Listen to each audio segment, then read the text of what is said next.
Is Blue Beetle a step forward both for Latino representation and the future of DC movies? Let's find out. Hey there, Cinephiles. Today I want to talk about how Blue Beetle might help continue to signal a change in representation for Latinos in the mainstream, as well as what it might mean for the future of the DCU. Just by the lead alone, Jolo Maridueña bodies the role of the titular character. He has such a charm to him that it makes you root for him instantly. I've watched a lot of Cobra Kai, and he is the best part of that show. So when he was first announced as Blue Beetle, I was beyond excited, but I was also cautious with it. And that's because a lot of DC movies are just not my thing. And thankfully, I enjoyed my time with this movie. It's not great, it's not bad, it's kind of in the middle, but it has these little moments of inspiration. It's a pretty good mixed bag that is important. What I really liked about this was Jaime Reyes and his connection to his whole family. The energy and heart that is felt for them is just so good. From Nana to Uncle Rudy, all of them shine in this heightened reality that this movie establishes. The dad even has such a nice scene with Jaime that if this is allowed to become a franchise, this scene will become such an important cornerstone moment for Blue Beetle. I really do hope we get to see more from Blue Beetle and his family because they are by far the best part of this movie. They're just so genuine and they will be the thing that I remember from this movie more than anything. And that is unfortunately because there's not much else that you'd really like about this film. I am very sad to report that Susan Sarandon is bad in this role. Not only was her character horrendously written, but she seems like she's sleepwalking through this. I wish this movie casted someone else because this is just not flattering to her in any way possible. She's the main antagonist and I'd forget she was in this movie unless she was on screen almost literally saying, "Hey, hello, I'm the bad guy and I'm gonna say a mean thing now." Her lackey Carpax was more memorable, but even then he was just kind of weirdly handled throughout the movie. This overall can feel like a hodgepodge of many superhero movies you've seen before, with the only thing really being fresh is the family dynamic. That with the likable lead, the costume, and the soundtrack, these are really the only things that keeps this movie afloat. Thankfully, it is at least the majority of the movie. And even with this being such a mixed bag, it is still an important film to take note of, as Blue Beetle is the first major superhero movie with a lead that is both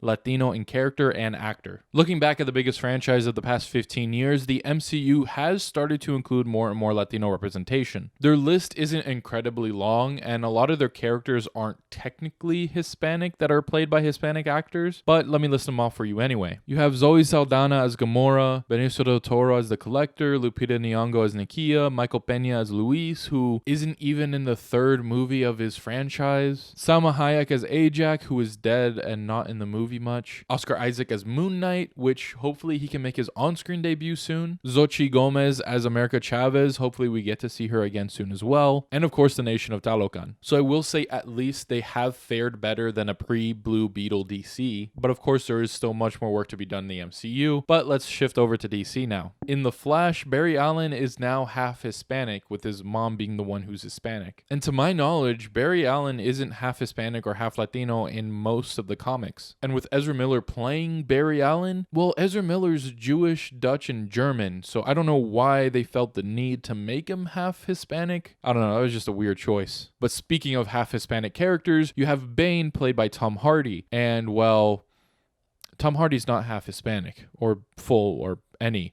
He's English and Irish, which Bane is not. And that one's more so because I know Nolan just usually casts a good amount of the same people in almost all his movies. But I will say at the very least, DC did have Rosie Perez play Renee Montoya in Birds of Prey, which is also a movie that kind of underperformed. The reason I bring this up is because percentage-wise, Latinos are the ones that go to the movie most out of any ethnicity in the US. And yet we are also one of the least represented minorities in media. And even when we are represented, it's a bunch of stereotypes, at least for the most part. And that's why I'm saying, even with all of the problems that are in the film of Blue Beetle, you have to celebrate its wins. Seeing the good in this movie, you have a Latino lead and his connection to his family, and it's so genuinely nice that I actually want to see a sequel from this, which is much more than I can say from the other two DC movies that released this year. And I know it's not much to say that Blue Beetle is the best DC movie of the year, but it's true. And it does make me sad that it had such a lackluster opening weekend. It's only made $25 million, which is less than Shazam 2 and Flash's opening weekend, but it did have a smaller budget at only $105 million as opposed to the other two budgets. So that's something at least. And another note is that it did finally dethrone Barbie from number 1 at the box office weekend, so that's a good thing. I just wish it did a little better though. Let's see how it does second weekend though, and I really hope this movie has legs and grows and finds an audience. And I'm afraid it won't have good legs because of all of the burnt goodwill that DC had with The Flash and Shazam 2. And that makes it all the more frustrating. If people just gave this movie a chance, I'm sure more people would like it than the other two. And I don't like using Rotten Tomatoes, but at least on the critics side, it is a higher score than the last two movies. But this does make me afraid for the future of DC, more specifically for Blue Beetle, because the studios only care about the money, as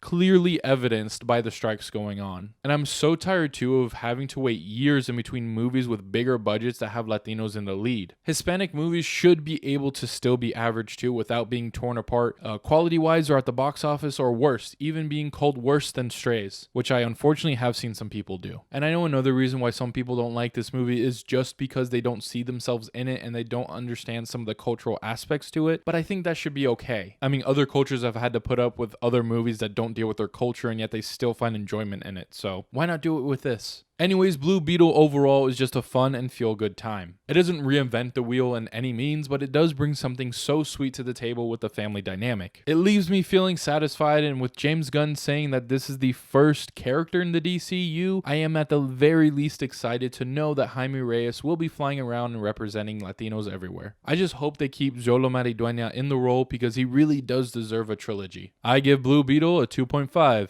out of 5 stars. Once again, this is the best DC movie of the year, which I know isn't saying much, but at the very least it's memorable and I do want to see a sequel. But alright, those are my thoughts on Blue Beetle. Be sure to let me know your thoughts down in the comments below. Are you excited for what's potentially the beginnings of the DCU? Be sure to let us know what you think in our socials. As always, thank you guys for liking, commenting, and subscribing. Stay tuned for more Yeti Films content, and I'll catch you later.